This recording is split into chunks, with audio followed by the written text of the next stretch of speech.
All right, fastest 15 minutes on the internet, fastest 15 minutes in social media. And my name is Judson Powell. Well, hey, how you doing?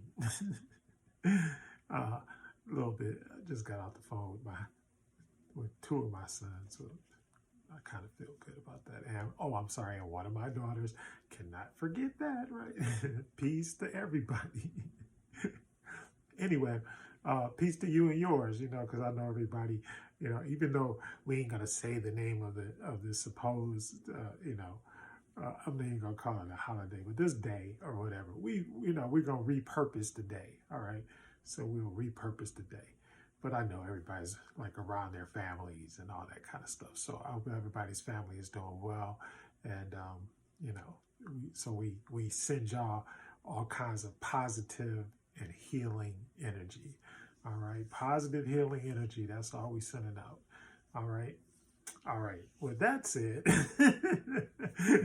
I need to talk about this Jerry Jones thing, because this is amazing to me. And remember, see, Jerry, this is not his first touch with racism.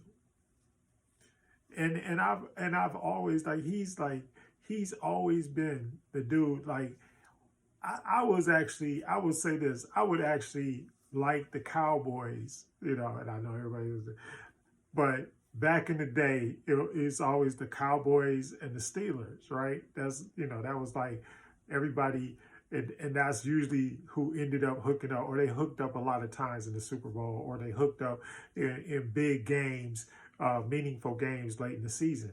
So that's why. But I was always a dude that pulled for the Cowboys, and then when the team got sold to Jerry Jones, man, and I was just like, man. And then there's another creator on TikTok, and he was like talking about it. He was like, man, this dude just gives me that plantation owner vibe, and that was how I could explain it. Even back then, I didn't know all this stuff. I was a kid, I was young and all that, but it was just something about him just didn't sit right in my spirit, never.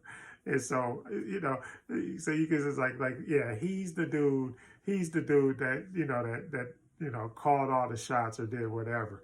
Even if he wasn't the owner of the plantation, he was deeply involved in the day-to-day operation of the plantation, should we say. So that ticks me off. And then then they keep saying, oh well, it was this many years ago, but if he was 14 or 15 years old, and once again, I'm gonna go even by all of everybody's religion, no matter what, everybody got give me that old time religion. And everybody's religion, the age of accountability is what? It's 13. And then when I think back to when I was 13, by the time you're 13 or 14, 15, like in that area, you got opinions on stuff and you doing stuff. You got opinions and you doing stuff. And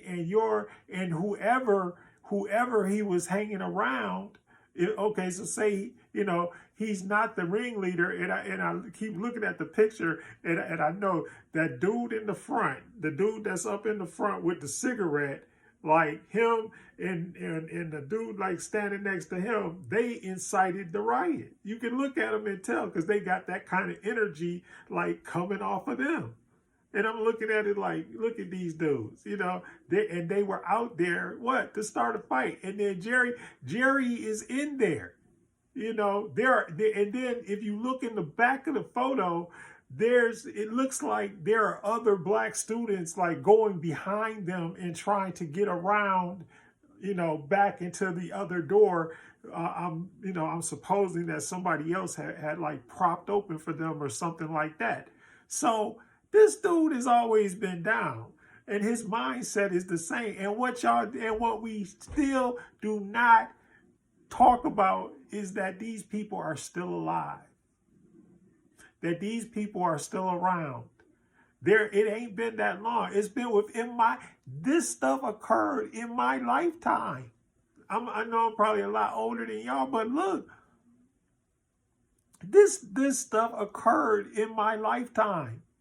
We not talking about old news. We talk about this is stuff that's within the purview of a lot of people and a lot of people's families. And we got stories. You got stories.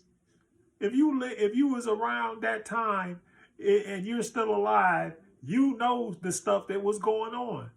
These were the people that sicked the dogs on us, that turned the fire hoses on us, that did all of, that have been putting us in jail unjustly for all of these years and everything. But when they do something, oh, there's nothing there. And this is an ongoing pattern. Why? Look at Brett Favre. Brett Favre steals $5 million. Michael Vick fought dogs and went to prison. And look, and the sad thing about that whole story, but Michael Vick wasn't fighting dogs. It was his cousins on a piece of property that he owned, that he was gracious enough to let his cousins stay. It wasn't even really his whole deal. And his cousins told on him. And made him the scapegoat. They turned state's evidence on the dude that was taking care of him. Another fallacy. Look, that's what I'm trying to say, y'all. And Mike Vick is like one of the nicest dudes you could ever meet, right? And here we got like dudes like Brett Favre stealing $5 million of welfare money to build something else for rich folks. Really? And nobody, and there's, we ain't heard no traction on that. And it goes back to everything else. It's like Bill Cosby, everybody like, I don't know whether Bill Cosby did it or not. I don't know whether Weinstein did it or not. But look, they got treated vastly different. The same allegations, the same type of stuff. It wasn't nothing different. Weinstein comes in the courtroom with a walker and a brace around his neck, and this MF walks out. Right? He's too frail. So you didn't think that Cosby was looking frail? Come on, y'all. We still, and the lady from the Emmett Till case, she's still walking around and she is complicit in murder. Why are you out? Why are you out? And she is the original Karen. You know what I'm saying? Come on, y'all. Why? What's going on?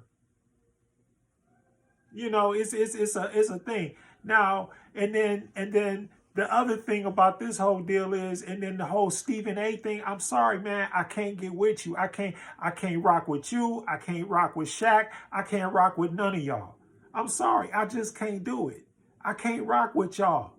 It's like, come on, man. Y'all get on. The first thing y'all did before y'all even knew what happened, we got Shaq on there calling Kyrie an idiot, right? And then we got the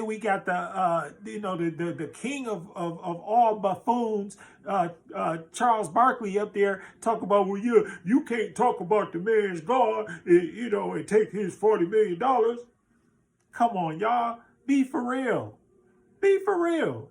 It makes no sense. There is nothing that makes sense about any of this, and why there disparate treatment of blacks. That's all this is. It's disparate treatment of blacks. We get everything. Look, they ain't give Kanye. Have they given Kanye even a day in court? How you gonna take a man? How you gonna take $1 billion from somebody but there's nothing said about it? There's no litigation? Do you honestly believe that any white-owned corporation would sit down and take $1 billion or $1.5 billion loss without taking these jokers to court, or without having some type of court proceeding to take it legally in a suit? Come on. That stuff, that's not going to happen in the white world. It just doesn't happen. you're not gonna walk in, you're not gonna walk into Amazon and be like, okay, I'm taking $1 billion from you today. And there wasn't no litigation, there was no due process. It was like, oh, he's anti-Semitic, he's done. We not dealing with him. We taking his money. The bank don't even want to keep his money. Oh, it's like stupid stuff. And then we can go to the Kyrie thing. Y'all started calling Kyrie all kinds of names, all out the side of your neck, talking, and y'all didn't even know what happened. Y'all just assumed because somebody told y'all that he was anti-Semitic that all of a sudden y'all just go after him and just straight up start attacking him, right off of Jump Street from day one. And he didn't say nothing. All he did was posted a link. And then some spin doctor took it, spun it, and got it out there. And then once it was out there, then y'all just ran with it. And y'all just mad. And I still believe that most of these situations, they're being caused because the white folks are starting to have buyer's remorse. Oh, did we pay him too much money? Yeah, so how can we figure out how to get the money back? We gave him, oh, no, the deal shouldn't have been that big. We could design this stuff. We could just steal his designs like we always did in the past. Oh, like we always did in the past. We just get them to submit the designs or submit the paperwork or whatever that, and we just take it down to the patent and the copyright office and the trademark office, and we steal it.